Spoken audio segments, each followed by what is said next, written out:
Hello. In the last segment, we were talking about the restoration colonies, and we found out that over the course of time, the English government was doing things to not only add more territory over in the North American Empire, but they were also trying to rein in the discretionary power of some of the earlier colonists, predominantly those in places like Virginia, Maryland, and New England. Today what we're going to talk about, at least initially here, is we're going to talk about what historians call the middle colonies. And this will pretty much complete our assembling of the English North American Empire. But before we do that, I want to talk about freehold society in New England. Now keep in mind, when it comes to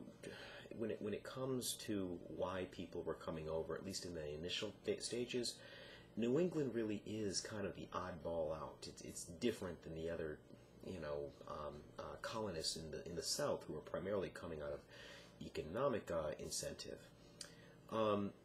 If you were a Puritan immigrant, in the early stages anyway, you really had two jobs in life, especially if you were a man. One was to make little Puritans, and the second was to provide your sons with a plot of land. Now keep in mind, land is exceptionally crucial in New England society because that's how you kept yourself out of sin. That's how you kept yourself out of hot water. The problem is this freehold society where everybody owns a little plot of land, and their job is to pass that land down to the next generation. If you think about it, the plots are going to get smaller and smaller and smaller and smaller. If you've got 3 sons and then your sons have 3 sons, and all of a sudden that farm is going to become pretty small, right? So my point with the freehold society is New England's going to change relatively quickly, and it's primarily because it's only so long that freehold society can last. Now, one of the things that the Puritans in particular began doing was going and hacking out what were called the forest colonies of places like New Hampshire and Vermont. They would literally just go into the wilderness, clear fields, and make that available for the next generation of landowners.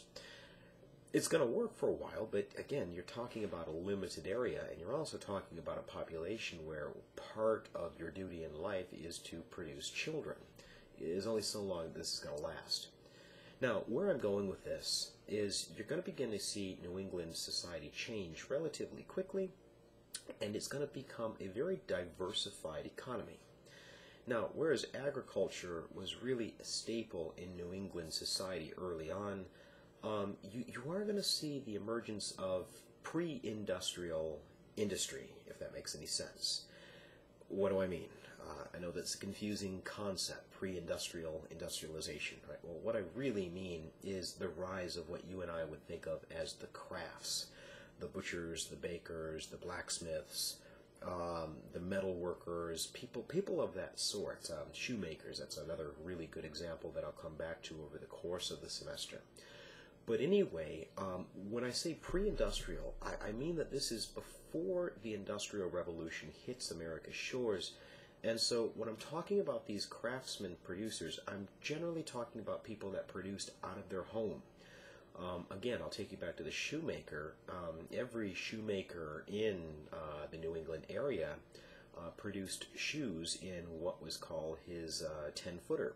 It was literally a 10-foot shed in the back of their homestead. So what you're getting at here is what historians call the household mode of production. This is not the centralization of production like when we get to the book Sam Patch, the famous jumper, and the rise of the factories. That's the centralization. That's the Industrial Revolution coming to America. This is before all of that happens, and so really what you're talking about is not only producing within your household, you're also talking about networking with other households if in the case that you're talking about a finished good that would need more than one set of expertise eyes. It's got to go from a spinner, for example, a guy that can comb cotton into thread, and then it needs to go to a weaver to become textile, and then of course it needs to go to a tailor before it can become a finely tailored suit.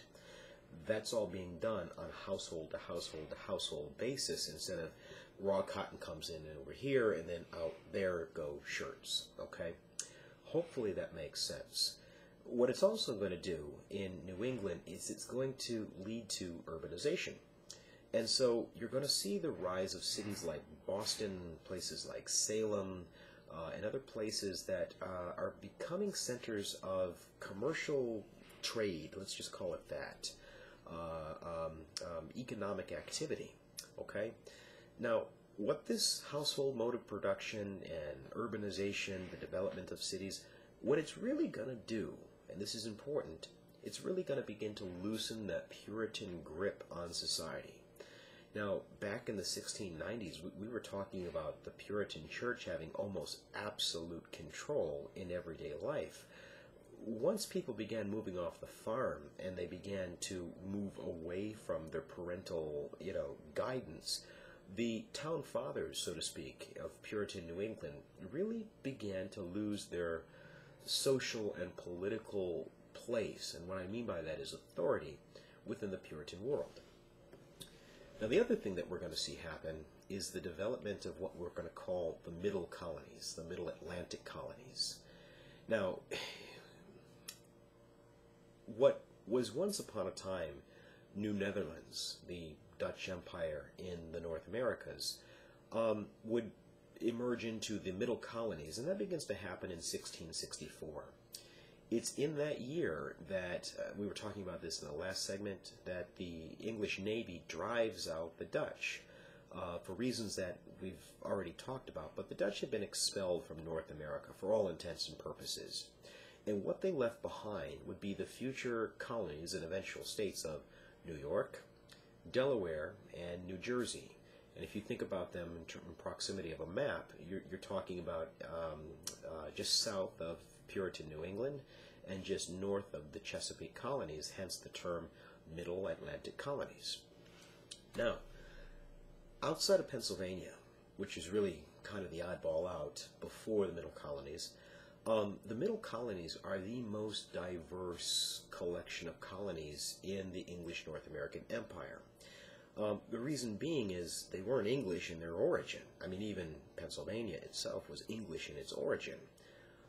But these are people that had been emigrating to the New World from really diverse locations, not just Holland, but elsewhere throughout Europe for generations and generations before it ultimately became part of the English North American Empire. So one of the things that I really need you to be mindful of when it comes to the Middle Atlantic colonies is there's a tremendous amount of social diversity there. There's also a tremendous amount of economic diversity, okay? If you think about New York City, and we've done that before, and that's what the English would rename New Amsterdam, which was the capital. Now it's New York City. Anyway, if you think about New York City, in this day and age, the 21st century, it is the financial capital of the world. It was so then as well, primarily because it has arguably the best harbor anywhere in the world. So you've got a lot of people that are doing business in New York City, and that made it a real melting pot, so to speak, when it comes to these various cultures. Now, I just used the term melting pot. Probably a better way of thinking about this would be a salad bowl, right? There are different kinds of vegetables that go into a salad, I mean, to indulge my metaphor, if you will. And this really lends itself well to New York society, considering these immigrants that are alive and well and coming to New York during this period really take a lot of pride in, staying with one another. In other words, they don't generally venture out and intermix with other immigrant or Native American groups. They very much want to stay independent of these other groups.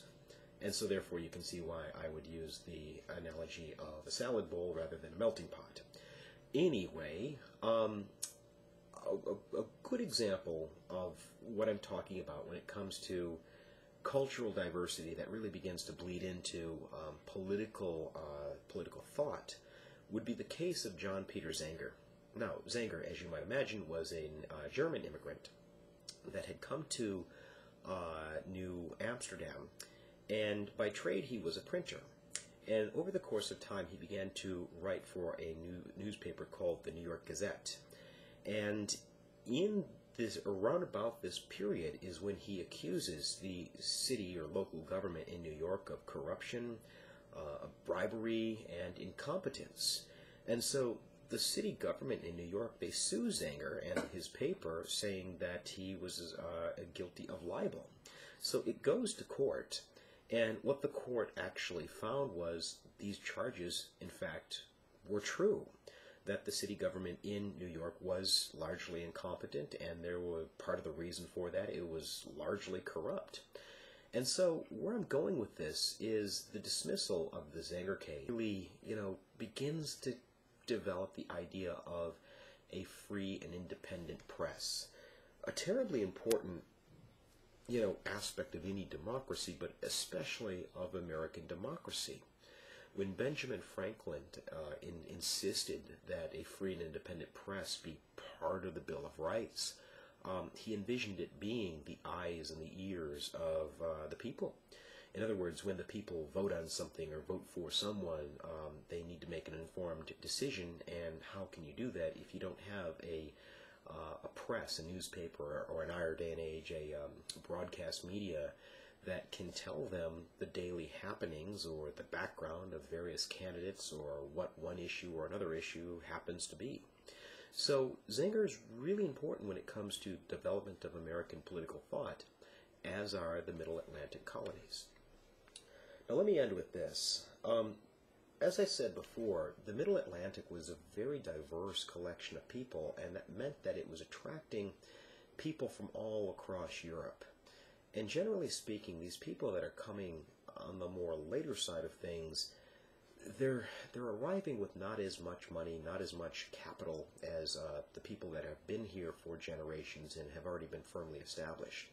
So what you're seeing happening is an immigrant workforce that is working predominantly for a native-born economic elite. And over the course of time, this is going to manifest itself in what historians call class consciousness. Now, many of you may have some preconceived notions of what social class is, but in fact, how historians use it is class isn't a thing. It's not something that I can pick up and show you here. It's a relationship, and it's a relationship that occurs over time when one group of people realizes that they have interests and ambitions that are very similar, and usually they recognize that their interests are opposed to another group of people or another class of people, and so you begin to see them working together collectively to better the group as a whole. This is what historians refer to as class conflict. And the point that I'm trying to make here is you're beginning to see the emergence of class conflict, especially in the Middle Atlantic colonies. And part of this goes back to the decades of immigration that is occurring, and the fact that you've got a large group of people working for another group of people, and naturally you're going to see conflict ensue.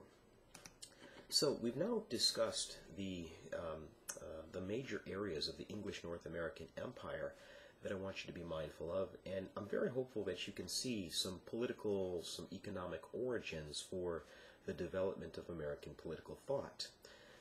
In our next segment, I'm going to provide you with a philosophical origin for the coming of the American Revolution, and especially American political thought. But it's important that you see the big picture, at least try to get yourself to see the big picture, in the sense that this isn't all happening at one particular moment. As Americans, we're very apt to believe that, the Declaration of Independence was declared in 1776, and that's when everybody began to chant, no taxation without representation. These issues involved in the American Revolution are very complicated and had been developing for really centuries. And if you look at this time period in American history, and I mean the early colonial time period, you can see why they've been developing.